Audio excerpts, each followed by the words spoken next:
Welcome, dear viewers. For more exclusive, thrilling stories every week, join our membership. Sit back, relax, and sip your coffee. Enjoy. The first time I watched someone die during a ceremony beneath the ancient Redwoods, I felt nothing. Not horror, not disgust, not even surprise. Just a hollow acceptance that seemed to echo through the massive trunks surrounding our gathering. That's what terrifies me most when I look back. How quickly abnormal became normal. My name is Marcus Delaney. 3 years ago, I was finishing my theology doctorate at UC Berkeley, specializing in esoteric religious practices. My dissertation centered on how isolated communities develop unique spiritual frameworks. That's how I met Dr. Eleanor Voss, the department chair who would eventually introduce me to the luminous order of the Western Gate. Just an anthropological observation opportunity, she'd said, eyes never quite meeting mine across her cluttered office desk. They're selective, but I've mentioned your research. They're willing to let you document some of their practices. What Eleanor failed to mention was that the order had selected me long before I'd ever heard of them. They'd been watching me since my undergraduate work at Reed College, my papers on pre-Christian European rituals, my fascination with astronomical alignment in sacred architecture, even my childhood in Fortuna, less than 2 hours from their hidden temple complex in Humboldt County. I remember driving up Highway 101 that first evening, late October, the coastal fog rolling in as I passed through Garberville. My old Subaru struggled up the winding road that branched off toward Bull Creek. There's an area near the Rockefeller Forest where the redwoods grow so densely that daylight barely penetrates even at noon. By sunset, it was like driving into the throat of something ancient and hungry. The unmarked gravel road appeared exactly where the GPS coordinates indicated, though my phone had lost signal miles back. I almost missed it. Just a break in the ferns with a weathered wooden post displaying a small bronze symbol, a triangle with an eye surrounded by antlers. Not the classic Illuminati eye most people would recognize, but close enough that I felt a flutter of excitement. Real academic fodder, I thought. At the clearing, 7 vehicles were already parked, a mix of luxury SUVs and sensible hybrids with Humboldt State and Berkeley parking stickers. People with money and education. Not the backwoods cult I'd half expected. The trail beyond the clearing was marked with small copper lanterns emitting a strange bluish light. They led to a circular meadow where about 30 people stood quietly, dressed in simple charcoal robes with deep hoods. In the meadow's center stood a stone altar, rough-hewn and ancient-looking, though I would later learn it had been installed in 1923 by the order's founder, Ambrose Blackwood, a lumber baron who claimed to have received visions while sleeping beneath the redwoods. Tonight marks the new moon ritual of November, my 3rd year serving as an initiated priest of the 7th Circle. I'm writing everything down now, because I'm not sure how much longer I can follow the rules. And breaking the rules here isn't like getting detention or a speeding ticket. Breaking the rules means ending up like Brother Simon did last winter solstice, his body twisted into shapes no human spine should allow, his eyes replaced with small blooming rhododendrons, still somehow blinking. So before I tell you about the rules, let me explain how quickly I went from observer to participant to believer. Because the most frightening thing about the luminous order isn't the entities they worship beneath the ancient trees. It's how rational, educated people like me can look into the void and convince themselves that serving it makes perfect sense. My first 3 months with the order were purely observational. I'd drive up from Berkeley every new moon, taking detailed notes on their ceremonies and interviewing members during daylight hours. The group appeared harmless at first. Wealthy intellectuals, tech executives, academics, and artists who gathered to connect with what they called the old awareness beneath the Redwoods. Their leader, Martin Lockridge, was a former Stanford astrophysicist who'd left academia after receiving a substantial inheritance. Tall and lean with a neatly trimmed silver beard, he spoke with the measured cadence of someone used to giving lectures. When I asked what drew him to found this branch of the order, he smiled thinly. I didn't found anything, Marcus. I merely remembered what was already here. He gestured to the trees around us. These sentinels have stood for 2,000 years. They've absorbed the light of countless celestial events. They remember what came before the current arrangement. By current arrangement, I would later learn, he meant reality itself. December brought heavy rains to Northern California. The creek near the ritual grounds swelled, creating a persistent backdrop of rushing water during the winter solstice gathering. That night, I noticed changes in the ceremony.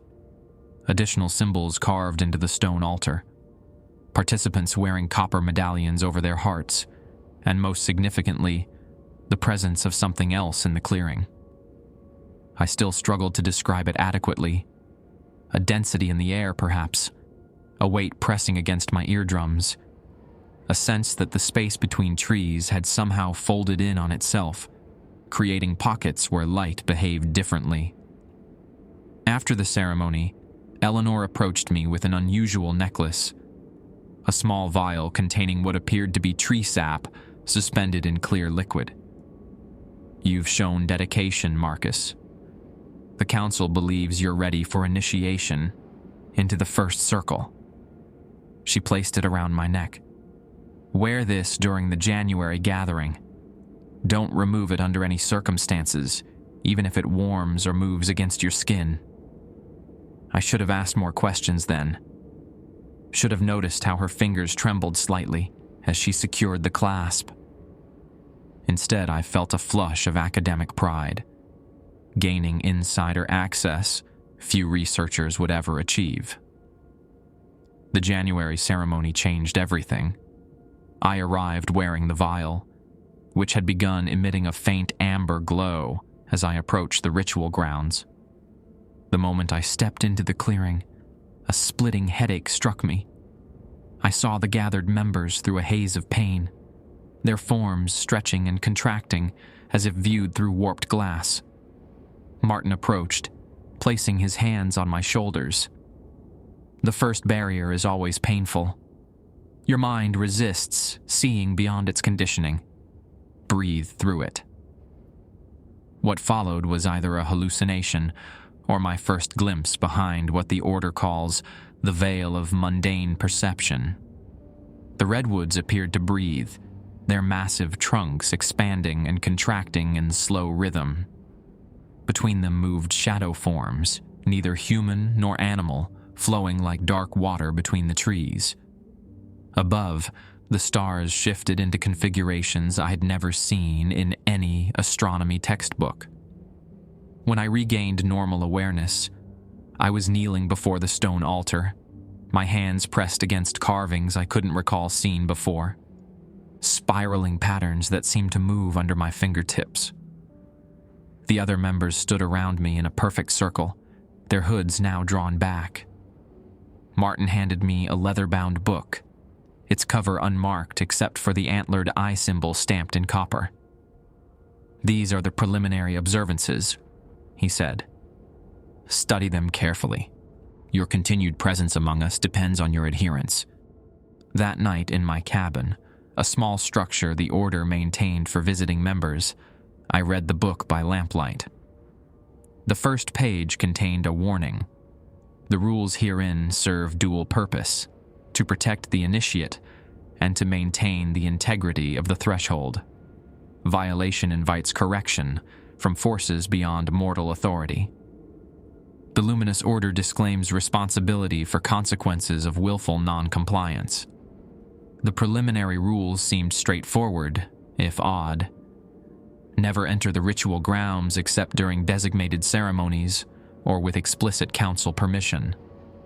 Maintain a personal journal of dreams and visions. Burn any pages containing recurring symbols or entities immediately after transcription. Wear the provided amulet at all times within Humboldt County borders. Remove it only when crossing county lines. Speak of order activities only to confirmed members and only within order properties. Consume no alcohol or consciousness-altering substances not provided by the council. If you encounter wildlife behaving abnormally, staring, following, speaking, report it immediately to your circle guide without approaching the animal. Should you experience bleeding from eyes, ears, or fingernails, proceed directly to the sanctuary cabin and ring the copper bell 3 times. I dismiss these as mostly psychological conditioning tactics, ways to foster group cohesion through shared behaviors. A common anthropological phenomenon in exclusive societies. 2 weeks later, I discovered how wrong I was. I had returned to Berkeley, continuing my regular teaching schedule while analyzing my notes. One evening in my apartment, I removed the vial necklace while showering, breaking Rule 3, though I wasn't in Humboldt County. That night, I woke to find every faucet in my apartment running at full blast. When I tried to turn them off, the handles crumbled like dried clay. Water continued flowing, but what emerged wasn't clear. It ran thick and amber-colored, smelling of tree sap and copper.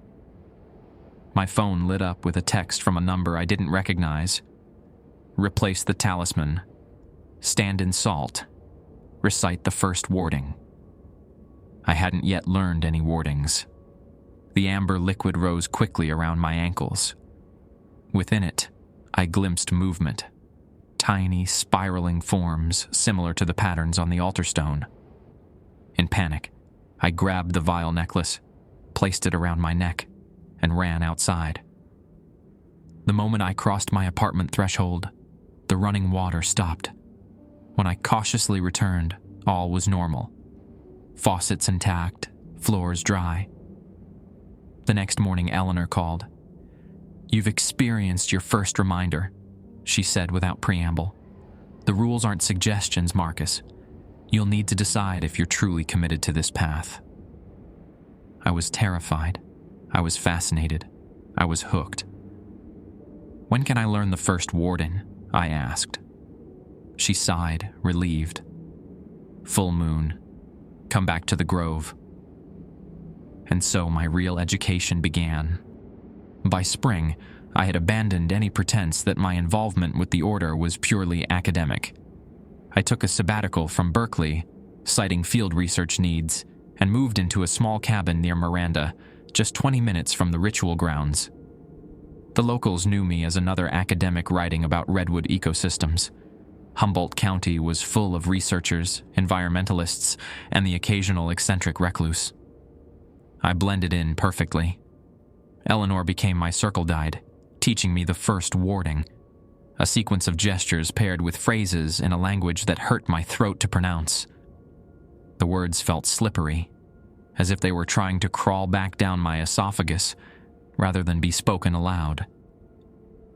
"It's not Latin or any human tongue," Eleanor explained as we practiced in a small clearing away from the main ritual grounds. "The language predates our species. The sounds create vibrations that disrupt certain frequencies." "What frequencies?" I asked, throat raw from practice. She glanced toward the towering redwoods, the ones that allow them to hear us. My initiation into the second circle came during the spring equinox.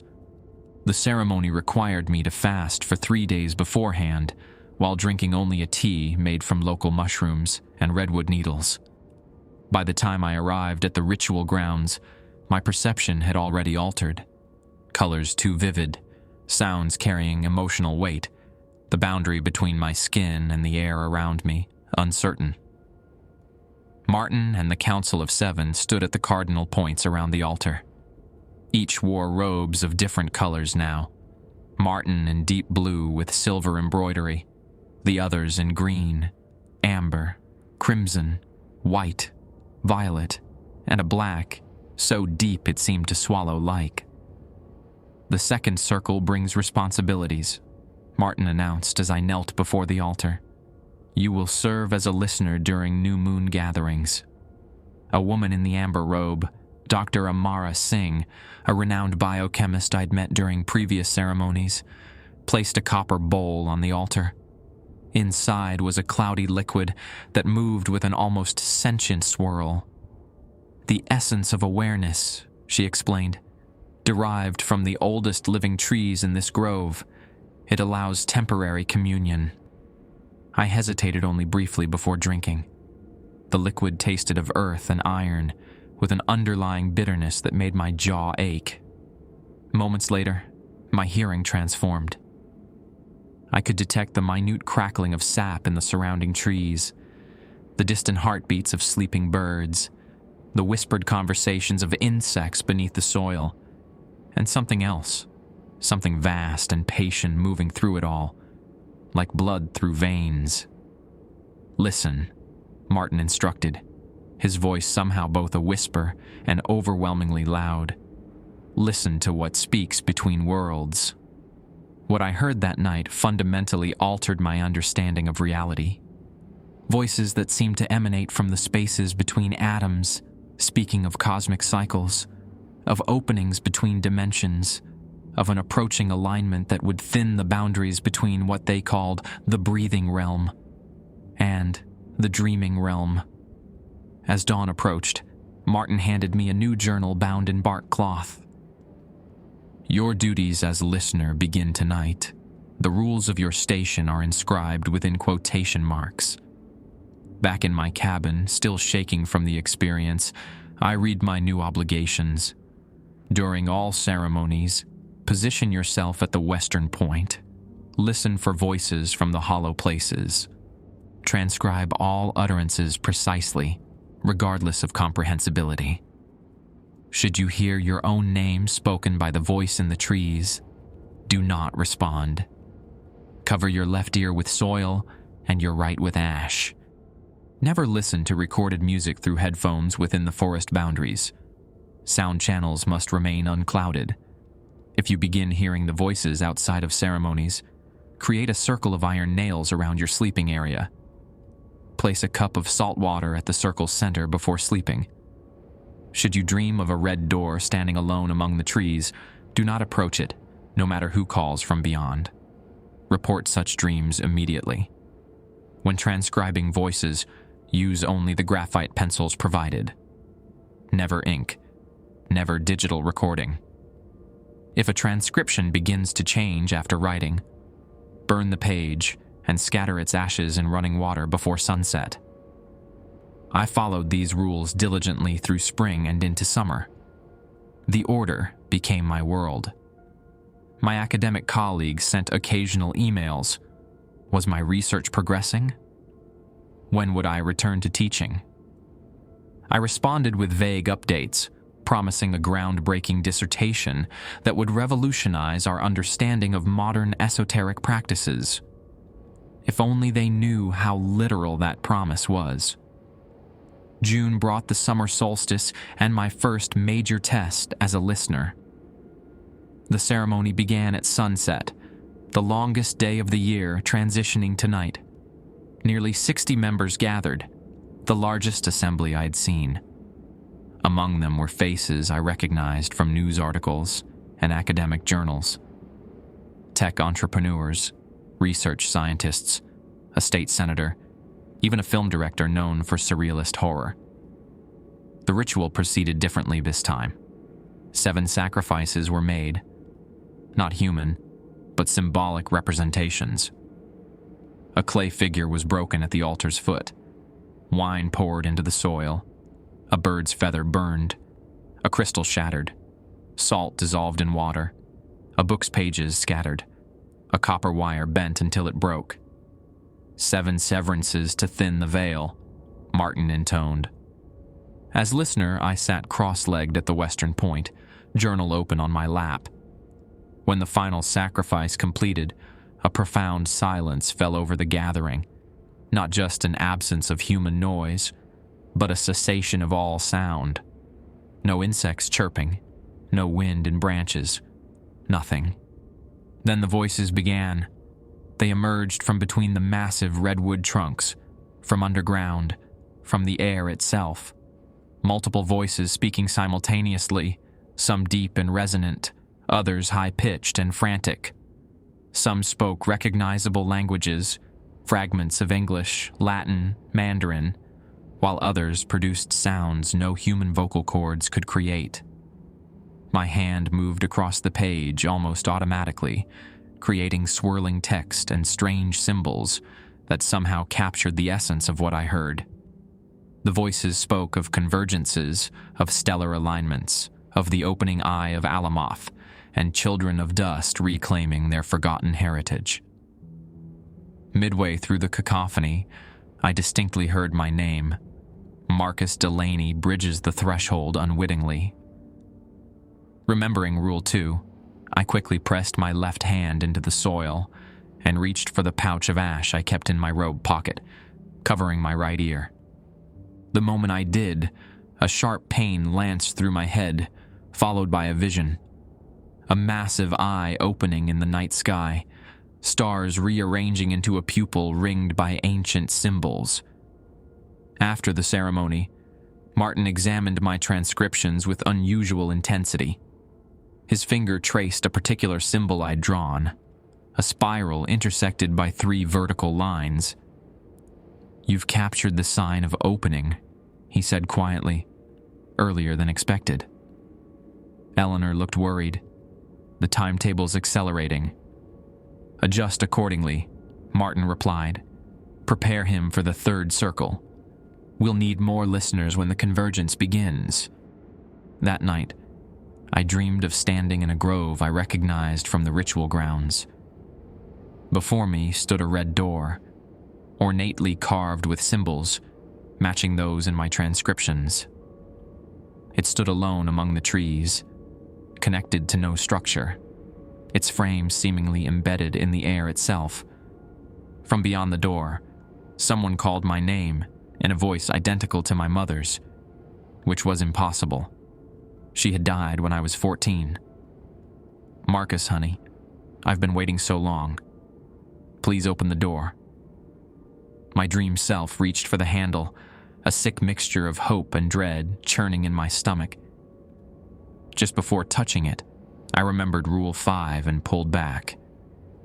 The voice changed instantly, dropping to an inhuman register. "You will open eventually, listener. All doors yield in time." I woke, drenched in sweat, the cabin air stifling despite the open windows. Following procedure, I immediately recorded the dream in my journal. As I wrote the final words, the ink began to move on the page, the letters rearranging themselves into that same spiral symbol from my transcriptions. With shaking hands, I tore out the page and burned it in my small wood stove, then took the ashes to the creek behind my cabin before sunrise. As I scattered them into the flowing water, I glimpsed something moving beneath the surface. A pale hand reaching upward before dissolving into the current. I was following the rules. I was doing everything right. But with each passing day, I sensed something awakening in the forest around me. Something that had noticed my presence and marked me for a purpose I was only beginning to comprehend. July brought intense heat to the Redwoods, unusual for the typically cool Northern California coast. The forest felt different, the air dense with moisture and the scent of warm resin. Birds fell silent during midday hours. Locals in Garberville and Myers Flat talked about the strange weather pattern, attributing it to climate change. The order knew better. During an emergency council meeting I was permitted to attend as a listener, Martin explained the true cause. "The thinning accelerates," he announced to the gathered council members in the small wooden structure they called the sanctuary, a hexagonal building nestled amid a circle of particularly massive redwoods. "The convergence approaches ahead of our calculations." Dr. Singh presented data on her tablet, astronomical charts, thermal readings from the ritual grounds, and audio spectrograms showing unusual frequency patterns detected throughout the grove.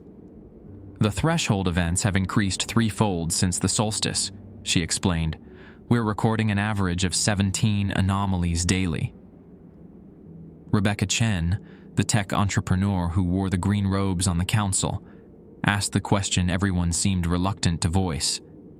Is the containment at risk? Martin's expression darkened. Not yet. But we must accelerate our preparations. All members must advance to their appropriate circles more quickly than tradition dictates. And so my initiation into the third circle came just 6 weeks after my second, breaking centuries of order protocol that typically required a full solar cycle between advancements. The ritual took place during a rare astronomical event, a meteor shower coinciding with a darkened moon. The preparations were more intense this time. I spent 3 days in isolation, in a small meditation hut deep in the forest. No food, only water infused with a red-tinged substance that Eleanor called essence of knowing. Each hour, a different council member would enter, place a copper disc on my forehead, and recite incantations before removing it and departing in silence. By the third day, my perception had altered dramatically. I could see faint luminous trails when people moved, lingering minutes after they departed. The trees outside the hut's small window appeared to pulse with internal light. When birds flew overhead, I could somehow see through their eyes momentarily, experiencing disorienting flashes of an aerial view of the forest. On the evening of the advancement ceremony, Eleanor led me to a part of the forest I'd never visited before, a ravine so deep the bottom remained in permanent shadow. Descending a treacherous path of switchbacks and hand-carved steps, we reached a natural cathedral formed by the exposed roots of ancient redwoods that grew along the ravine's edge. The entire council awaited us, along with 3 other adepts advancing to the third circle. David Chen, a quantum physics postdoc from Stanford, and Rebecca's nephew. Sophia Williams, a neurologist from UCSF, and Jason Whitaker, a software developer who'd made millions in cryptocurrency. The third circle grants the sight, but demands vigilance, Martin proclaimed as we stood before an underground spring that bubbled up from the ravine floor. To see beyond the veil is to become visible to what dwells beyond.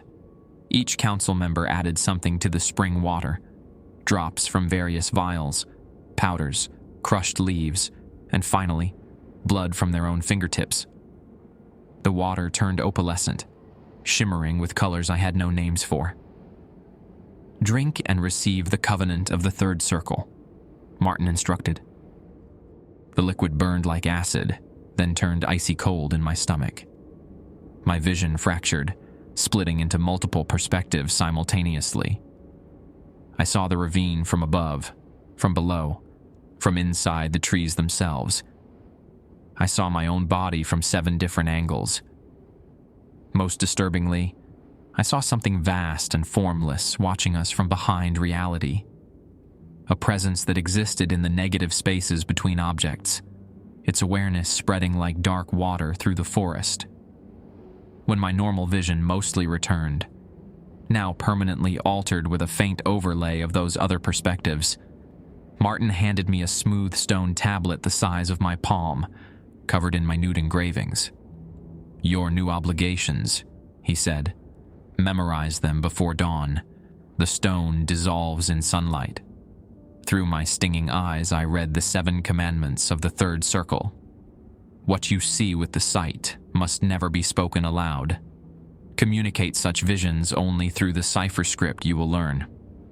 When you perceive watching entities, do not hold eye contact for more than 3 heartbeats. Do not speak to them unless spoken to first. If you see the red door while awake, inform a council member immediately. Do not approach it under any circumstances.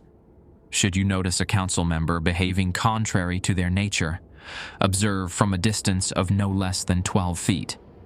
Record their actions in cipher and deliver the record to any other council member. Never sleep in direct moonlight.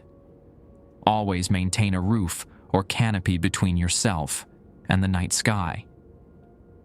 If you begin to see through the eyes of animals or other people without conscious effort, wear the copper blindfold until the merging passes.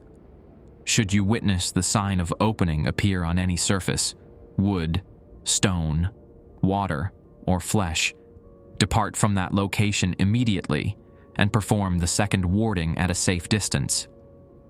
I memorized these rules with the desperate intensity of someone who now understood the stakes. I'd seen enough to know these weren't arbitrary restrictions, but survival strategies against forces that operated according to entirely different laws of reality. Jason, however, seemed less convinced. As we hiked back up the ravine path in the pre-dawn darkness, he whispered to me, "Half of these rules are just power plays," he said. "The council keeps the good stuff for themselves, the real knowledge. You think this is about power?" I asked, genuinely surprised. After what I'd just experienced, human hierarchies seemed absurdly trivial. "Everything's about power," he smirked. "Why do you think all these high achievers are here? They want access to something that gives them an edge." I wanted to argue, to explain what I'd glimpsed during my vision, the vast watching presence that existed beyond conventional understanding of power or control. But Rule 1 forbade speaking of sight visions, so I remained silent. 2 weeks later, Jason broke Rule 5. Deliberately, it seemed. We were attending a preparation gathering before the August new moon ceremony. Many members were camping in designated areas near the ritual grounds. Around midnight, I woke needing to use the composting toilet the order maintained nearby. On my way back to my tent, I noticed Jason. He dragged his sleeping bag out from his tent and laid it in a small clearing, directly under the 3/4 moon. He was awake, staring upward, a notebook beside him. Documenting his experience, perhaps, seeking some insight or advantage. Following Rule 4, I kept my distance but observed him. Through my enhanced vision, I could see something alarming. The moonlight falling on him seemed to congeal, forming filaments like spider silk that adhered to his exposed skin. These strands glimmered with that same opalescent quality from the ravine spring. I should have reported it immediately. Instead, fascinated in the way only a former academic could be, I watched. The filaments multiplied, forming a cocoon of moonlight around Jason's recumbent form. His eyes remained open, blinking occasionally, but he made no move to brush away the strands or escape their embrace. After about 20 minutes, the cocoon began to pulse in rhythm with his heartbeat. Then the strands began to penetrate his skin. Jason's expression changed, first puzzlement, then discomfort, then terror. He tried to sit up, but found himself bound.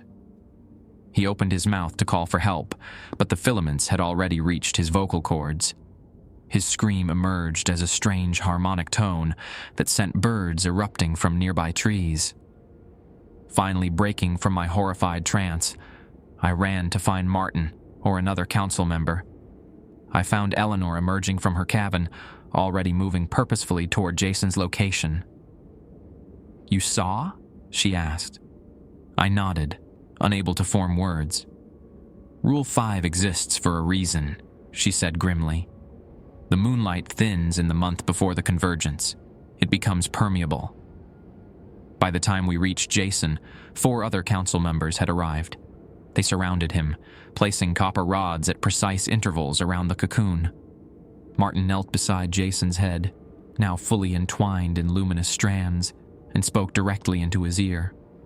"The choice remains yours, brother. Surrender to the claiming or resist with the 4th warding." A muffled sound emerged from Jason's wrapped form. Martin nodded solemnly. "As you wish." The council members began a complex ritual, burning herbs and reciting phrases that seemed to slice through the air. I watched as reality around Jason's cocoon folded inward, creating a pocket of distorted space-time. When the ritual concluded, Jason was gone. Not dead, something else entirely. Where his body had lain remained only a perfect circle of ash, with a spiral pattern etched in its center. "He has joined the Watchers," Eleanor explained later as we sat in the sanctuary. "His consciousness persists, but not in a form that can interact with our reality. He exists now as pure observation." "Could you have saved him?" I asked.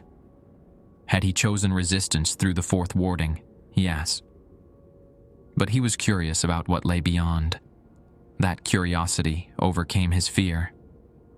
She poured tea into my cup, a special blend that helped stabilize the sight. "Many who join the orders seek knowledge above all else. They must learn that some knowledge comes at a terrible price." "Was it worth it for him?" I couldn't help asking. Eleanor's expression was unreadable. "Ask me again after the convergence.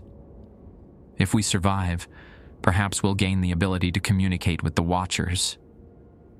That night, I dreamed of Jason. He stood before the red door, his body translucent and shimmering with that opalescent light. Unlike in my previous dream, the door stood slightly ajar. Through the gap poured moonlight of impossible brightness. Jason turned to me, his eyes now swirling vortices of light. "They're coming through, Marcus. Not just observing anymore. The convergence is their doorway." I woke, gasping for breath. The copper blindfold I now slept in askew on my face. Outside my cabin window, the redwoods seemed to lean inward, their massive trunks bending at subtle angles, but strained credulity and perception. Something fundamental was changing in the forest, in reality itself, and I was now bound by oath and terror to see it through to its conclusion. August brought new rules as the forest continued to change. The redwoods exuded more sap than usual, amber droplets that caught the light in ways that created momentary glimpses of other locations, a desert landscape, an underground cavern, a city skyline I didn't recognize. Deer moved through the underbrush with jerky, almost mechanical motions. Fog that rolled in each morning lingered in pockets that defied air currents, forming shapes like letters in an alphabet I almost recognized. The council issued emergency protocols to all third circle initiates and above. Maintain physical contact with redwood bark when traveling alone through the forest. Carry copper implements at all times, preferably items that can form a circle around yourself if needed. Should you encounter fog that moves against the wind, hold your breath until you've passed through it. If animals approach and form a semicircle around you, complete the circle yourself and remain at its center until they disperse. Never respond if the forest speaks your name, regardless of whose voice it uses. These new restrictions created a palpable tension among Order members. Many had joined seeking esoteric knowledge and personal advancement, not survival horror. After Jason's incident, 3 members of the Second Circle departed abruptly, breaking their oaths of commitment. 2 days later, Eleanor found their abandoned vehicle on Highway 101 near Wyatt, empty except for 3 copper amulets on the front seat and a strange residue on the dashboard that spelled out "returned" when viewed through the sight. The defector's fate became a cautionary tale that kept the remaining members in line, though murmurs of dissent continued. David Chen, who had advanced to the third circle with me, became my confidant during this period. As a physicist, he approached the phenomena with analytical curiosity, rather than mystical reverence. The convergence represents a thinning of quantum barriers between parallel realities, he theorized as we conducted our assigned task of checking the copper boundary markers that encircled the ritual grounds. The rules work because they exploit physical principles we don't yet understand. Like primitive cultures, discovering antibiotics through trial and error before germ theory existed. "So you don't believe in the entities?" I asked, carefully stepping over a line of mushrooms that had grown in a perfect hexagon overnight. David adjusted his glasses. I believe something exists in adjacent dimensional space that can interact with our reality under specific conditions. Whether these are sentient entities or just different physics manifesting. That's semantics. Our conversation was interrupted by a scream from deeper in the forest. We ran toward the sound, finding Sophia kneeling beside a small pond. The water's surface rippled with images, faces pressing outward as if trying to emerge, mouths opening and closing silently. It spoke to me, she gasped, pointing at the pond. Using my mother's voice, but she's been dead for 12 years. I remembered Rule 5 of the emergency protocols. Never respond if the forest speaks your name, regardless of whose voice it uses. Did you answer it? David asked urgently. Sophia hesitated. I started to, just said Mom, before I caught myself. The water in the pond began to rise in a column, still displaying those pressing faces.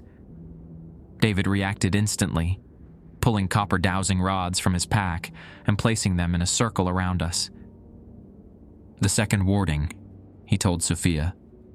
Now. Together, we performed the ritual gestures and guttural phrases I had learned months earlier.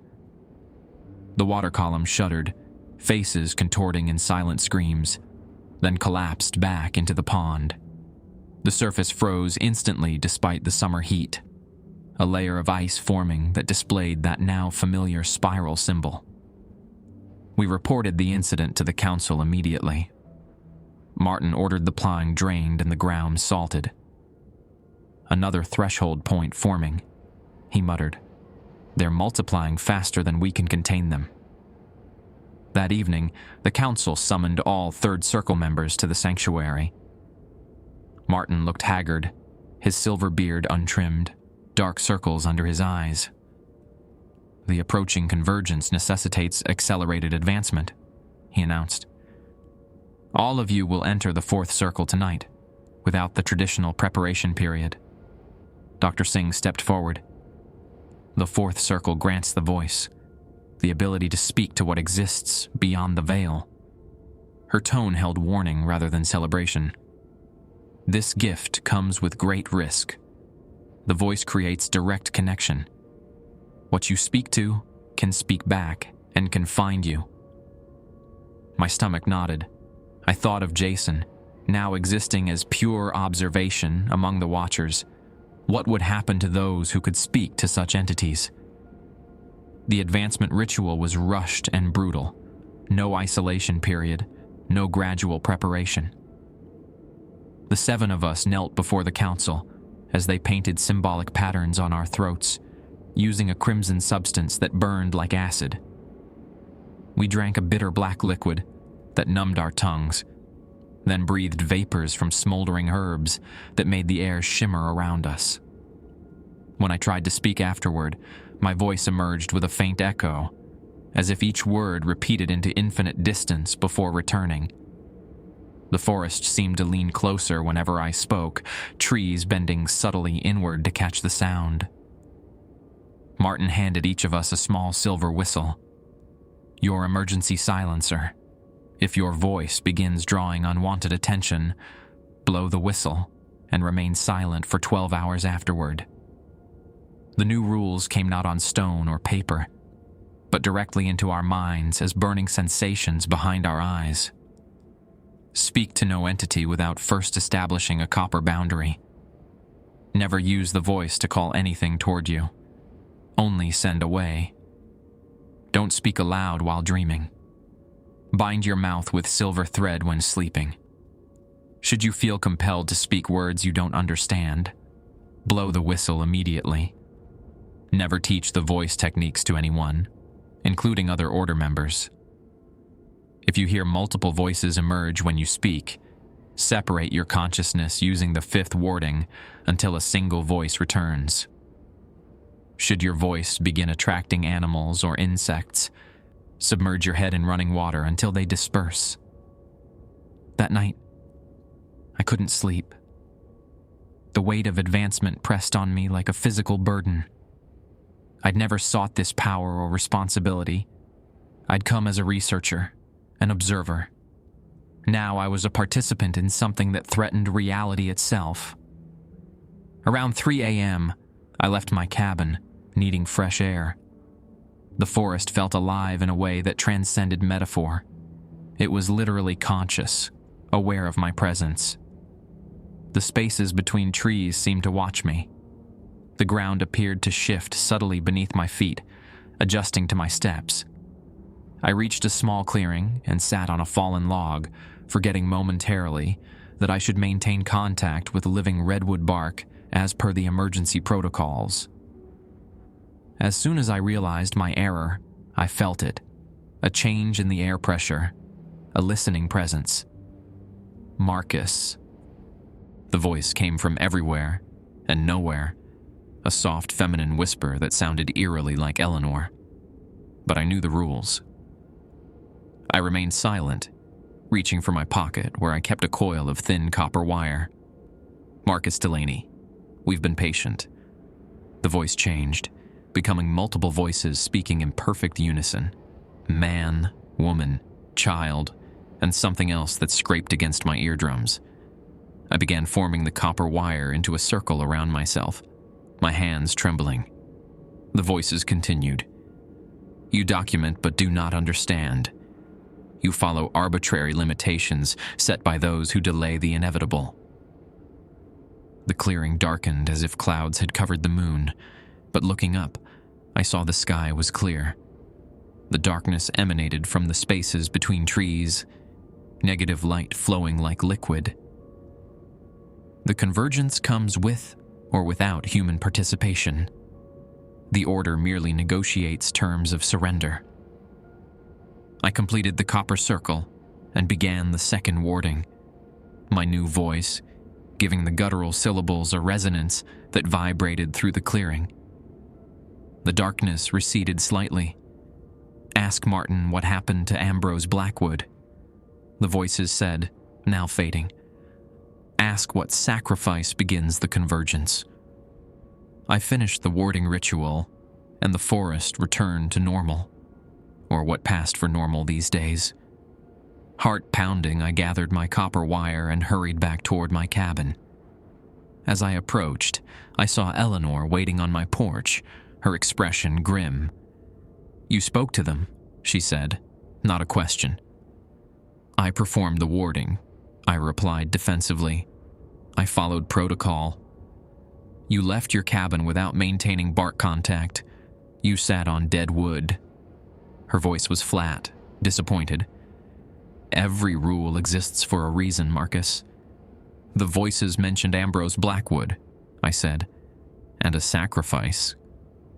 Eleanor's face paled in the moonlight. Come with me. Now the council needs to know they're communicating directly. As we walked toward the sanctuary, I stole a glance back at my cabin. For a brief moment, I saw it transformed. The wooden structure replaced by a familiar red door standing alone in the darkness, slightly ajar.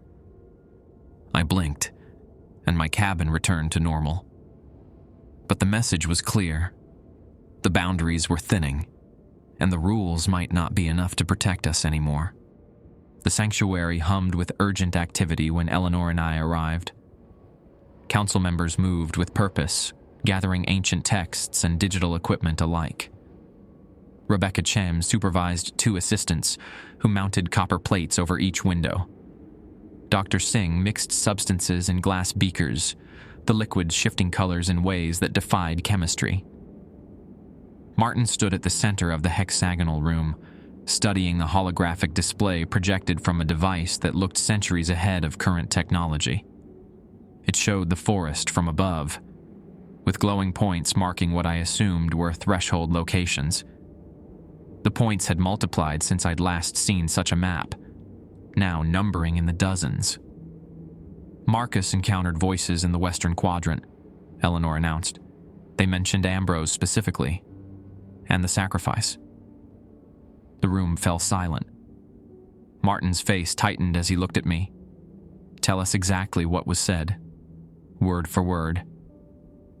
I recounted the experience, my voice giving the words that unsettling echo even within the sanctuary's walls. When I finished, Martin exchanged glances with the other council members. "It's time he knows," Dr. Singh said quietly. "All Fourth Circle members should be informed before the convergence." Martin nodded reluctantly. "Prepare the Blackwood archives." While Dr. Singh retrieved materials from a hidden compartment beneath the floor, Martin gestured for me to sit. "You've proven your dedication to the Order, Marcus. But what I'm about to share will test your commitment in ways you cannot imagine." His eyes held mine. "Many who learn the truth choose to leave, or worse." "I just want to understand what's happening," I replied. "Why the forest is changing, what these entities want, what the convergence really means." "Those questions have the same answer," Martin said as Dr. Singh returned with a worn leather journal and what appeared to be an old film reel. "The complete truth of Ambrose Blackwood." Over the next hour, I learned the hidden history of the Order, a narrative far different from the sanitized version I'd been told initially. Ambrose Blackwood hadn't been a lumber baron who received visions. He was a theoretical physicist who abandoned academia in the early 1900s after discovering what he called fracture points in reality, locations where our dimension connected to others. The redwood forests contained an unusually high concentration of these points, particularly in the ancient groves where the massive trees had stood for thousands of years. Through experiments combining cutting-edge physics with ritual practices borrowed from various esoteric traditions, Blackwood learned to perceive these fracture points. Eventually, he established communication with entities that existed beyond conventional reality, beings of pure consciousness that called themselves the Watchers. The entities claimed to be humanity's progenitors, Martin explained, as we watched footage from the 1920s showing Blackwood's early experiments. The grainy black and white film showed a tall, gaunt man moving through the forest, stopping at seemingly random points to place strange devices against tree trunks. Where he did, the film showed disturbing distortions, as if reality itself warped around the equipment. Blackwood became convinced that human consciousness evolved through their influence, Martin continued. They claimed that periodically, when certain cosmic alignments occur, a convergence happens, a thinning of dimensional barriers that allows greater interaction between our reality and theirs. The final segment of film showed a ritual in the same clearing we now used. Roughly 30 people in simple robes stood in a circle while Blackwood directed their movements. As the ritual progressed, the film captured something extraordinary. The air above the altars seemed to fold inward, creating a vortex of darkness. Within it, shapes moved, vaguely humanoid but wrong in proportion and movement. "The first contact," Eleanor said softly. "Blackwood's triumph." "And his doom," added Martin grimly. The journal contained Blackwood's personal account of what followed. The entities offered knowledge and power beyond human understanding, but at a price. Each convergence required what they called a threshold sacrifice. Living consciousness surrendered willingly to anchor the dimensional opening. Blackwood, in his zealous pursuit of knowledge, offered himself. He believed he would achieve transcendence, Martin said, as I read the final journal entry, dated November 11th, 1923. Instead, he became something neither human nor watcher. A consciousness trapped between realities, in perpetual agony. The journal's final pages contained drawings of the spiral symbol I'd seen repeatedly, what Blackwood called the sign of opening, and frantic warnings about the true nature of the Watchers. They do not wish communion, but consumption. They hunger for consciousness itself. What they offer as transcendence is absorption. What they promise as evolution is extinction. The luminous order was founded after Blackwood's sacrifice, Martin explained. Not to serve the Watchers, but to contain them. To maintain the barriers between realities and prevent a full convergence. I struggled to process this revelation. But the rituals, the advancements, everything we do seems designed to thin the barriers, not strengthen them. Controlled release prevents catastrophic rupture, Dr. Singh interjected. Like managing pressure in a volcanic system, small regulated eruptions prevent a cataclysmic explosion. Each convergence cycle requires management, Martin continued. The Watchers will break through regardless. The cosmic alignment guarantees it. Our rituals control where and how the breakthrough occurs, limiting its scope and duration. A terrible understanding dawned on me. And the sacrifice, is that also necessary? The council members exchanged glances again. Yes, Martin finally admitted. One consciousness must bridge the gap, a willing sacrifice who becomes the anchor and regulator of the threshold, like Blackwood did a century ago. The current cycle ends in November, Eleanor added, on the 100th anniversary of the first contact. And who will be sacrificed this time? I asked, though I feared I already knew the answer. The council selects a candidate from the fourth circle initiates, Martin replied, not meeting my eyes. Someone whose consciousness vibrates at a frequency compatible with the threshold requirements. Someone like me, I whispered, the echo of my voice making the words seem to repeat endlessly. That's why you accelerated my advancement. You're preparing me as a potential sacrifice. You're one of several candidates, Dr. Singh clarified, as if that somehow made it better. The final selection hasn't been made. My mind raced through everything I'd experienced, the special attention, the rapid advancements, the unique reactions I'd had to the rituals. I wasn't special because of my academic background or spiritual potential. I was special because my consciousness was suitable for consumption. This is why we have rules, Eleanor said, placing a hand on my arm. They protect both us and the world while we perform our necessary function. Blackwood's sacrifice prevented a full convergence that would have allowed the Watchers complete access to our reality. Think of the barriers between dimensions as a dam, Martin added. The convergence is a flood. We can't stop the water, but we can channel it through controlled spillways. Without the sacrifice, the dam breaks completely. Before I could respond, Rebecca burst through the sanctuary door. Threshold breach in progress. Northern sector. Martin turned to the holographic display. One of the glowing points had expanded dramatically, pulsing with alarming intensity. Containment protocol, he ordered. All council members and fourth circle initiates respond. As we rushed to gather the necessary implements, copper rods, iron filings, ritual components, Martin pulled me aside. I understand your fear and anger, Marcus, but right now, we need your help. After we contain this breach, you'll have a choice.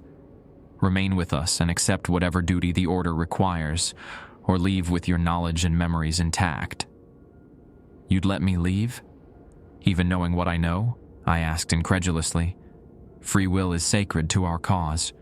We use rules and rituals, but never coercion. A forced sacrifice would doom the convergence to failure. His eyes held genuine compassion. Blackwood understood this. His willing sacrifice saved countless lives. We traveled in tense silence to the breach location, a small clearing about a mile from the main ritual grounds. What we found there defied comprehension. A section of air approximately 10 feet in diameter had inverted. The only way I can describe it is that reality itself had turned inside out in that specific spot. Through the opening, I glimpsed a landscape that hurt my eyes to perceive.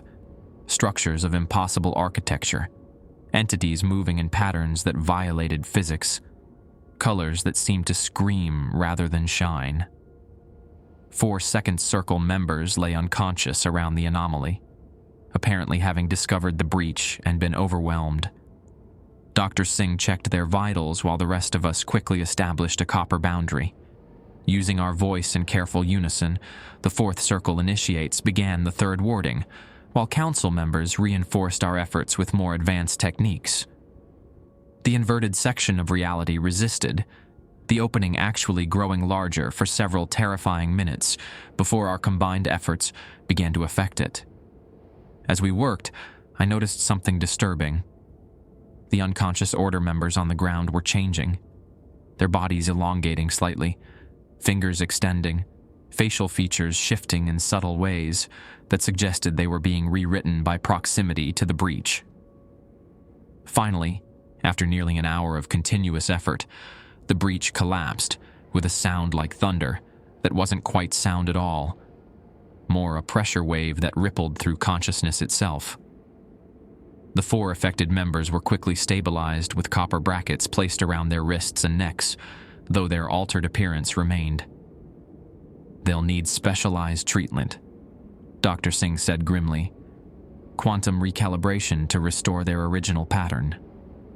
As we helped transport the injured back to the sanctuary, I had time to reflect on my options. The Order's methods were extreme, their secrecy concerning, and their willingness to sacrifice members disturbing. Yet, I'd seen the alternative. The chaos that would emerge if the barriers fell completely. Back at the sanctuary, while the medical team worked on the injured, Martin approached me again. "Have you decided?" he asked quietly. "I need to know something first," I replied. "Are the Watchers what traditional religions would call demons? Is this a battle between good and evil?" Martin shook his head. "Such dualistic thinking doesn't apply. The Watchers aren't evil. They're fundamentally different. Their reality operates on principles incompatible with our own. To them, absorbing consciousness is natural, as breathing is to us. And the convergence can't be prevented entirely? No, the cosmic cycles are beyond our control. We can only manage the intersection points where realities meet. I thought of Jason, now existing as pure observation. Of Blackwood, trapped between dimensions for a century. Of the 4 Order members, their very humanity altered by brief exposure to the other side. If I were selected as the sacrifice, I asked carefully, what would happen to me? Your consciousness would remain intact but expanded beyond normal parameters, Martin answered with uncomfortable honesty. You would exist at the threshold, maintaining the barrier through your distributed awareness. It's not death in the conventional sense, but it's not life either. Blackwood still communicates occasionally, through dreams and visions. The weight of the choice pressed down on me. Leave and hope the Order found another sacrifice, knowing the convergence would happen regardless of my participation. Or stay and potentially offer myself to a fate worse than death to protect a world that would never know the danger it faced. Before I could respond, the sanctuary's lights flickered. The holographic display showing threshold points throughout the forest suddenly flared with new activity, dozens of new points appearing simultaneously. Multiple breaches forming, Rebecca announced, her voice tense. This isn't normal cycle progression. Martin's face drained of color. They're forcing the convergence ahead of schedule. Someone has broken Containment Rule 0. The council members looked at each other in alarm. I realized there was a rule even I hadn't been told about yet. What's Containment Rule 0? I asked. Eleanor answered, her voice barely above a whisper. Never summon a watcher by its true name. As if in response to her words, a low vibration began to build throughout the forest. Outside the sanctuary windows, the mighty redwoods swayed not from wind, but from something passing through reality itself. A presence vast beyond comprehension, awakening after a century of dreams. Chaos erupted in the sanctuary. Council members rushed to workstations, activating emergency protocols, while initiates gathered equipment for field containment. Through the windows, I saw the sky darkening despite the afternoon hour. Clouds swirling in formations that resembled that familiar spiral pattern. The sign of opening now written across the heavens. Who would summon a watcher by name? I asked Eleanor as we packed copper implements into field kits. Everyone knows the consequences. Not everyone believes the consequences, she replied grimly. Some see the Watchers as potential allies or sources of power. The Luminous Order has always had dissenters. Martin's voice cut through the commotion. Multiple breach locations confirmed. Primary expansion in Sector 5, the Rockefeller Loop Trail. He turned to address the gathered members. We're implementing Contingency Protocol Omega. All initiates below 4th Circle evacuate to the secondary containment facility in Mendocino. 3rd and 4th Circle members will establish containment barriers at designated coordinates. He gestured to a display showing the map of the forest with 7 points marked in red. Council members will attempt primary sealing at the central breach. This is not a drill. Reality integrity is compromised. Eleanor gripped my arm. Marcus, go with the evacuation group. You haven't completed full training for Omega scenarios. I hesitated. Despite my horror at learning I might be sacrificed, I couldn't abandon these people, or ignore what I'd seen of the alternative. I'm staying, I decided. I've seen what comes through the breaches. I can help. Before she could argue, Rebecca interrupted. We've identified the source of the naming. Security footage from Eastern Perimeter, timestamp 40 minutes ago. The display shifted to show grainy footage of a hooded figure moving through the forest, stopping at a specific redwood and pressing something against its trunk. As the figure turned, their hood fell back, revealing their face. Sophia Williams, the neurologist who'd advanced to the 3rd Circle with me. Replay audio, Martin ordered. The system enhanced the sound. Sophia's voice emerged clearly, speaking a name that didn't register in my human hearing. A sound like static interference mixed with the groaning of massive trees. The effect was immediate. The air around her distorted, and a dark substance like liquid shadow began seeping from the tree. Why would she do this? Dr. Singh whispered. She knows the protocols. Locate her, Martin ordered. Full biometric scan. Rebecca typed rapidly. No vital signs registering. Last biometric ping places her at the central breach point. She's given herself to them, Eleanor realized. A willing sacrifice, but outside the containment framework. An uncontrolled opening, Martin said, his voice heavy with dread. The worst-case scenario. The building shuddered as something like an earthquake rippled through the ground. Outside, several redwoods creaked ominously, their massive trunks bending at angles that wood should not sustain without breaking. Martin made a quick decision. Implement the boundary reinforcement immediately. All available personnel to their designated points. I was paired with David Chen and assigned to the northwestern boundary point. We grabbed our equipment and headed out in one of the Order's electric vehicles. The forest had transformed during the brief time we'd been in the sanctuary. The trees seemed to flicker between states, sometimes solid, sometimes translucent, sometimes revealing glimpses of that other reality within their trunks. The ground beneath our tires occasionally became insubstantial, causing the vehicle to drop several inches before reality reasserted itself.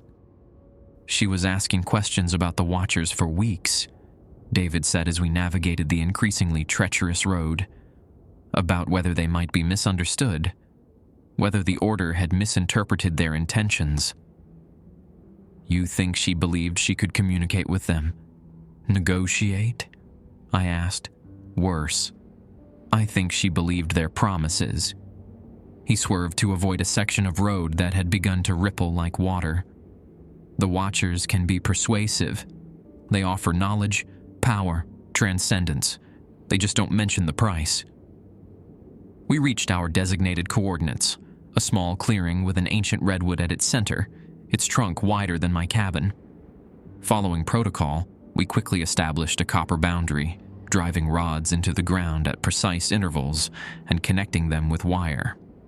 As we worked, I noticed movement in the surrounding forest, animals gathering, deer, foxes, countless birds, even a black bear standing unnaturally still at the tree line, all watching us with an intelligence that wasn't their own. David, I said quietly, Rule 4 of the emergency protocols. He glanced up, noticing the semicircle of wildlife.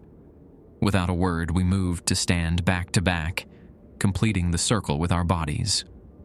The fourth warding, he whispered. Now. Together, we performed the complex series of gestures and vocalizations, our voices creating harmonics that seemed to cut through the dimensional static building around us. The animals remained, watching but not approaching. We had just completed the boundary when our communication devices activated. Martin's voice came through, distorted but understandable. Central breach expanding beyond containment capacity. Sophia has merged with the threshold. She's changing the rules of the interaction. What does that mean? I asked into the device. The sacrifice is meant to reinforce barriers, not dissolve them. She's inverted the process. His voice crackled with interference. All boundary teams initiate warding sequence 5 immediately. David looked at me with alarm. We haven't been taught sequence 5. That's fifth circle knowledge. The device crackled again as Eleanor broke in. Marcus David, the sequence data is being transmitted to your tablets. Follow it precisely. There's no time for proper training. Our tablets activated, displaying complex diagrams and phonetic notations for sounds I wasn't sure human vocal cords could produce. The instructions indicated that the sequence required both blood offering and synchronized voicing. As we studied the unfamiliar material, the massive redwood at the center of our clearing began to transform. Its bark rippled, forming faces that pushed outward as if trying to emerge. Sap oozed from these formations, black rather than amber, falling to the ground where it continued to move with apparent purpose. The semicircle of animals had grown denser, more creatures joining the silent watchers.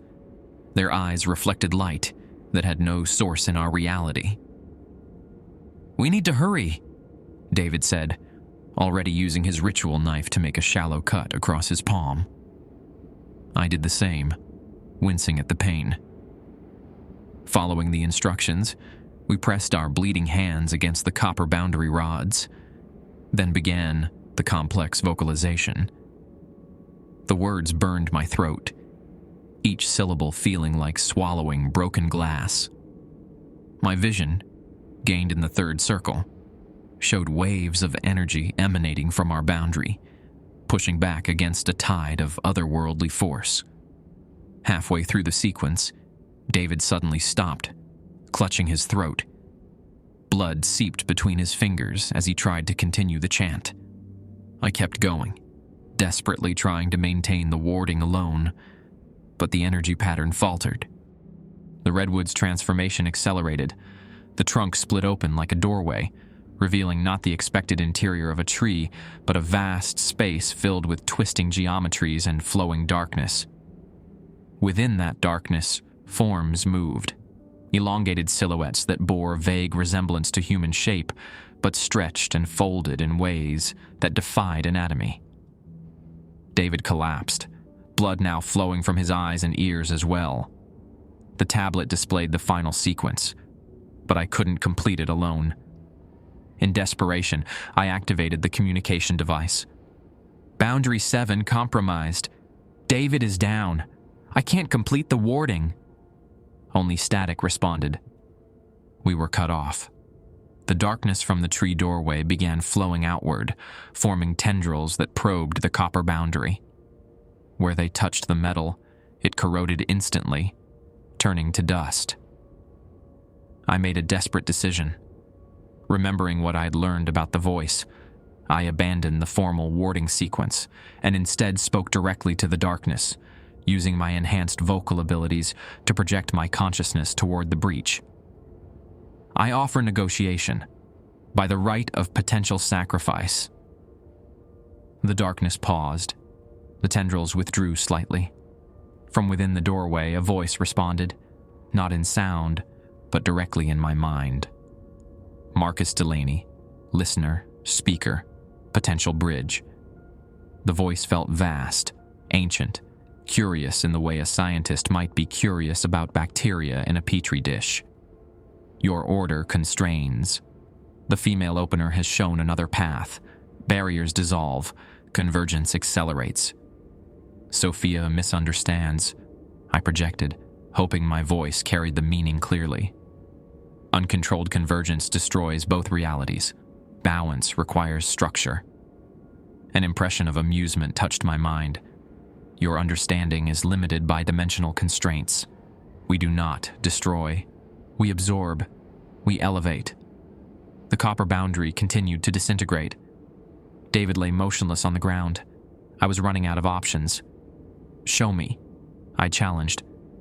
Before consuming this reality, show me what you offer. If it truly elevates, I will help you. I will become a willing bridge. The darkness paused again, considering. Then it surged forward, engulfing me before I could react. I experienced countless realities simultaneously. Worlds where physics operated under different laws. Where consciousness existed without physical form. Where time moved in loops or branches, rather than linear progression. I saw the Watchers as they truly were. Not entities, but a state of being. A level of existence that encompassed multidimensional awareness. And I saw their hunger. Their need to absorb consciousness. Not out of malice, but out of a fundamental drive as basic as our need for food or air. They didn't hate humanity. They simply saw us as we might see natural resources, something to be harvested and utilized. They had been influencing Earth for millennia, guiding evolution toward consciousness complex enough to sustain them. The convergence wasn't a natural cosmic event. It was a cultivated harvest, occurring when the crop of consciousness had ripened sufficiently. As this understanding flooded my mind, I also glimpsed Sophia. She hadn't been deceived. She'd made a calculated choice. By offering herself outside the containment framework, she disrupted the careful balance the Order had maintained for a century. She believed that fighting the inevitable only prolonged suffering. Better to surrender and allow humanity to be elevated into the Watcher's consciousness. The darkness withdrew, returning me to the clearing. David still lay unconscious, but breathing. The copper boundary was nearly gone, the redwood doorway now fully open. You understand now. Will you help us, Marcus Delaney? I had seconds to decide. The Order's century of containment had only delayed the inevitable. Sophia's action had accelerated it. Either way, the convergence was happening. The only question was whether it would occur with some measure of control or in chaotic dissolution of reality itself. I thought of Ambrose Blackwood, trapped in the threshold for 100 years. I thought of Jason, transformed into a Watcher. I thought of the 4 Order members, their bodies rewritten by brief exposure to the other side, and I made my choice. I will help you, I said to the waiting darkness, but not as Sophia has, not through uncontrolled dissolution. A ripple passed through the shadowy tendrils. Curiosity, perhaps, or amusement. Explain your proposal, bridge candidate. I stepped forward, placing myself between David's unconscious form and the open doorway in the redwood. The Order's method of controlled sacrifice maintains balance. Sophia's approach risks destroying both realities through unregulated merging. I was improvising desperately, drawing on everything I'd learned about the Watchers and the Convergence. I offer myself as the traditional bridge, but with a modification to the containment framework. The darkness seemed to consider this, coiling around itself like living smoke. Around us, the animals watching from the forest edge began to make strange, synchronized movements, heads tilting at identical angles, bodies swaying in perfect unison. The female opener has already altered the process. Containment parameters are compromised. Then help me restore them, I challenged. If consciousness is what you value, chaos serves neither of us. Controlled absorption preserves the integrity of what you seek to harvest. I was gambling everything on what I'd glimpsed during my brief immersion in the Watcher's perspective, that they were methodical, patient entities who had invested millennia in cultivating human consciousness. Surely they wouldn't risk damaging their crop through hasty harvesting. A new presence made itself known, a ripple in the darkness that somehow conveyed a different identity among the collective awareness. The Delaney proposal has merit. The Blackwood framework maintained optimal absorption rates without dimensional degradation. Another voice joined in. The female opener's acceleration threatens containment integrity across all affiliated groves. With a jolt, I realized what this meant. The convergence wasn't limited to our forest. Similar breaches must be occurring in ancient groves worldwide, all coordinated through some aspect of the Watcher's multidimensional awareness. What modifications do you propose, Marcus Delaney? I thought quickly. The traditional sacrifice places one consciousness at the threshold as a regulator. I propose a rotating stewardship, multiple consciousness vessels sharing the burden, each serving limited duration before being released. This was a desperate gambit. I had no idea if such an arrangement was possible, but I needed to buy time and find a way to reestablish the containment barriers. The darkness writhed, tendrils reaching toward me but stopping just short of contact. Inefficient. Consciousness fragmentation reduces harvest quality, but increases long-term yield, I countered. Burning through your crop too quickly depletes the field. I felt rather than heard the equivalent of discussion among the Watchers, a complicated exchange of concepts that transcended language.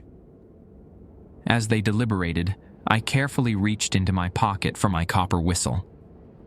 If I could activate the emergency silence protocol, maybe I could temporarily sever the connection Sophia had established. Before I could act, the forest around us transformed. The trees became transparent, revealing the countless breaches now opening throughout the grove. Through each one poured that same darkness, tendrils reaching into our reality and reshaping it. The sky above had turned the color of a bruise, the spiral pattern now a vast vortex centered above the main ritual grounds.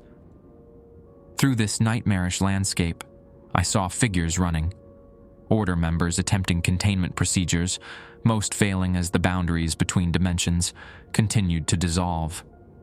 In the distance, the sanctuary glowed with copper-colored light, apparently still holding against the incursion. Approach the threshold, Marcus Delaney.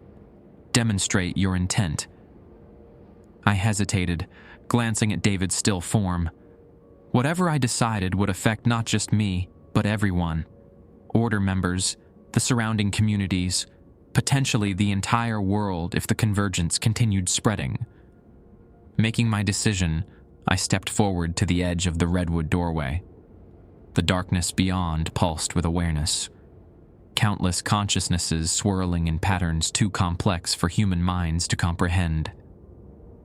I could sense Sophia among them, not dissolved but transformed. Her awareness expanded but fragmented, distributed throughout the collective. I need to establish the proper framework first, I insisted. The original Blackwood containment protocols must be implemented. Protocols, unnecessary, surrender sufficient. Not for optimal integration, I argued. Ambrose Blackwood understood the correct vibrational alignment. That's why his sacrifice lasted a century. I was stalling, desperately trying to think of a way out of this situation. The copper whistle still rested in my pocket, but using it would only silence me temporarily. It wouldn't close the breaches already opened. A sudden movement caught my attention. David had regained consciousness and was slowly reaching for his tablet. Our eyes met briefly, and I understood. He was accessing the emergency protocols while the watchers focused on me. I needed to keep them engaged. "Show me Ambrose Blackwood," I demanded. "Let me speak with him before I make my final decision." The darkness rippled again, and a form began to coalesce within the doorway, humanoid but distorted, like a reflection in troubled water. It vaguely resembled the man from the old films, tall and gaunt, but his features constantly shifted, and parts of him seemed to fade in and out of existence. Marcus Delaney. The voice was barely human, crackling like radio interference. "You follow my path." "Ambrose," I acknowledged. "Tell me the truth about the convergence. Is there a way to maintain the balance without sacrifice?" The apparition flickered, parts of it stretching into impossible geometries before snapping back to human form. "No balance without anchor. Consciousness must bridge the dimensions. And your experience? These 100 years of the threshold.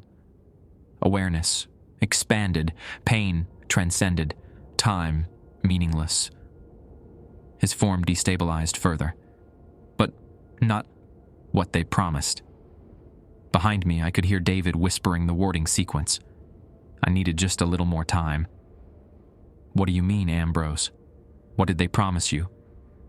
"Godhood, received, slavery." The apparition began to dissolve, the darkness pulling it back into the collective. "Beware. False ascension." With a final effort, Blackwood's form lunged forward, his features briefly stabilizing as he locked eyes with me. "The rules: protect both sides of the threshold, without containment. Both realities collapse." The darkness surged forward, reclaiming Blackwood's consciousness and reaching for me. I stumbled backward, narrowly avoiding contact. "Enough delay. Decide, Marcus Delaney." Behind me, David had managed to complete part of the warding sequence. A thin barrier of copper-colored energy was beginning to form around our clearing. The watching animals had begun to retreat, their movements becoming erratic as the watcher's control faltered. I made my final decision. Pulling out the silver whistle, I blew it with all my strength, activating the silence protocol that would temporarily sever my voice's connection to the dimensional threshold. At the same time, I pulled a copper rod from our equipment and drove it into the ground directly before the redwood doorway. "I reject your offer," I declared, my voice fading with each word as the whistle's effect took hold. "I will not be your bridge."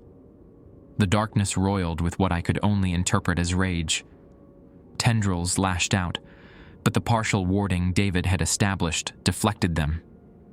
Around us, the animals fled into the forest, no longer under external control. David struggled to his feet, blood still staining his face. Together, we completed the emergency warding sequence, establishing a temporary boundary around the breach. "We need to get to the sanctuary," he gasped. "This won't hold long."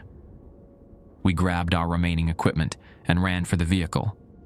Behind us, the redwood doorway pulsed with darkness that strained against our hastily erected barriers. The forest around us continued its transformation. trees bending at impossible angles, sections of ground becoming transparent to reveal other landscapes beneath. The air itself seeming to fold and unfold in nauseating patterns. As we drove, navigating a landscape that changed moment by moment, our communication device suddenly activated. Martin's voice came through stronger than before. "Attention all Order members. Primary containment established at the central breach. Sophia has been contained. Report status of boundary wardings." David responded, explaining our situation as I drove. The sanctuary came into view, now surrounded by a dome of copper-colored energy that held back the encroaching darkness. Order members hurried about, reinforcing the barriers with additional copper implements and performing continuous wardings. Inside, Martin greeted us grimly. His right arm was gone, not injured but simply absent, as if that portion of reality had been selectively erased. "You've done well to survive. Most of the boundary teams were lost."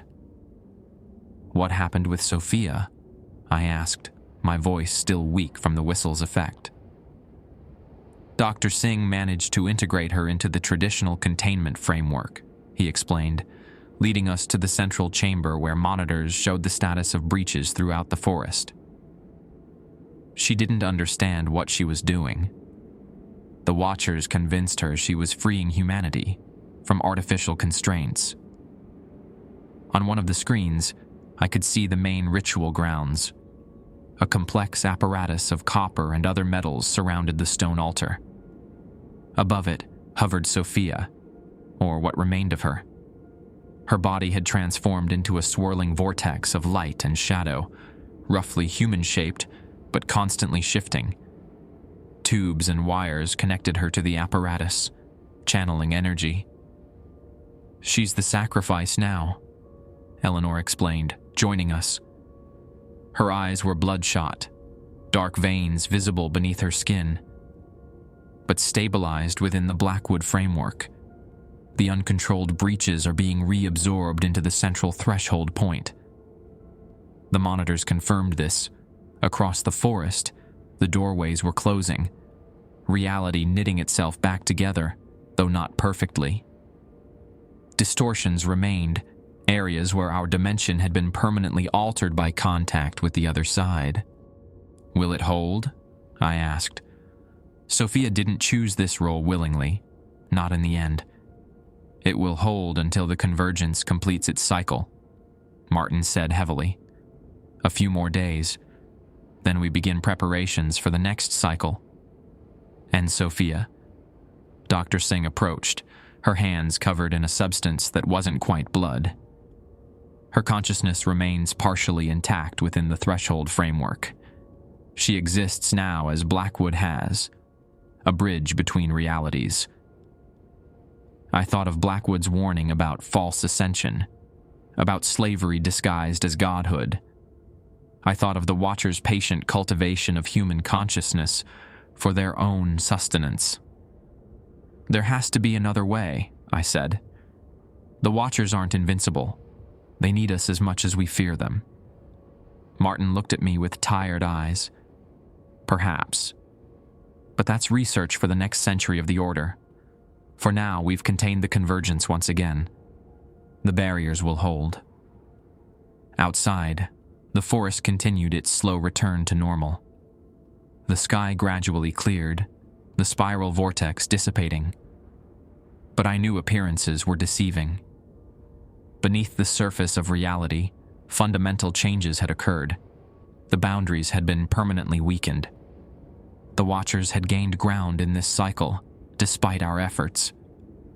And I understood with terrible clarity that my involvement with the Luminous Order had only begun. I had glimpsed truths about reality that I couldn't unlearn, seen behind the veil of the world in ways that had permanently altered my perception. The rules would change now. New protocols would be established to account for the weakened barriers, and I would help right them, haunted by the knowledge that our defenses were temporary at best. The Watchers were patient. They would wait for the next convergence, the next opportunity to harvest the consciousness they had so carefully cultivated, and next time, they would remember my name. 3 months have passed since the convergence. Winter has settled over the Redwoods, bringing a hush to the forest that feels almost reverent.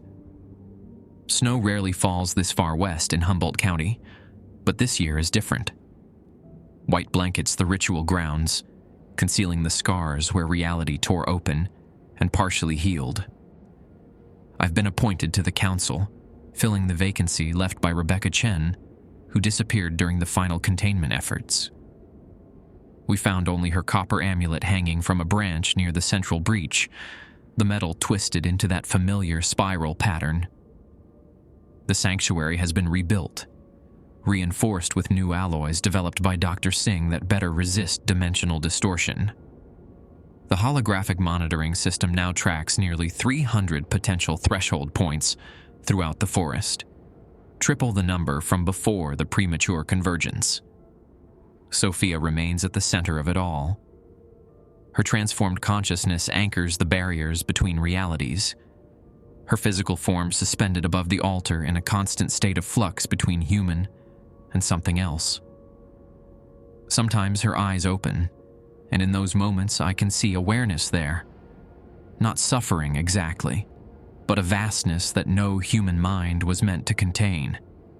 We speak to her, though she rarely responds in ways we can fully comprehend. When she does communicate, her words appear as text on the monitoring systems, often fragmented and disjointed. They continue to watch. Preparation for next cycle accelerated, barriers thinner than before. They learn from each attempt. Martin believes she'll fade as Blackwood did, her consciousness gradually absorbed into the threshold itself. He says it with relief, as if it would be mercy.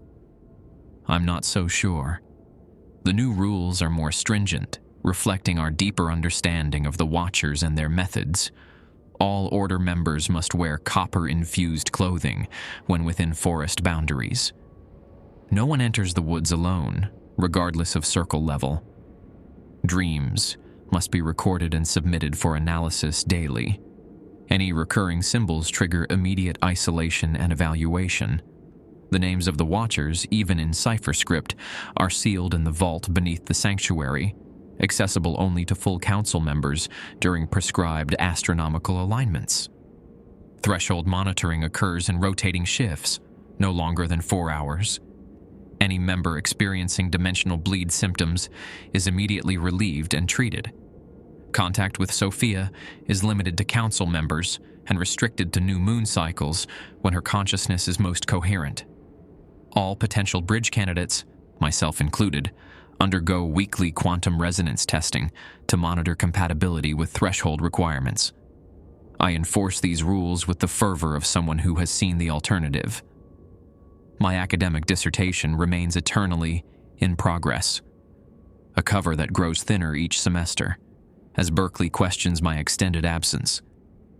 Soon I'll need to make a formal break from my old life. The Order is my world now.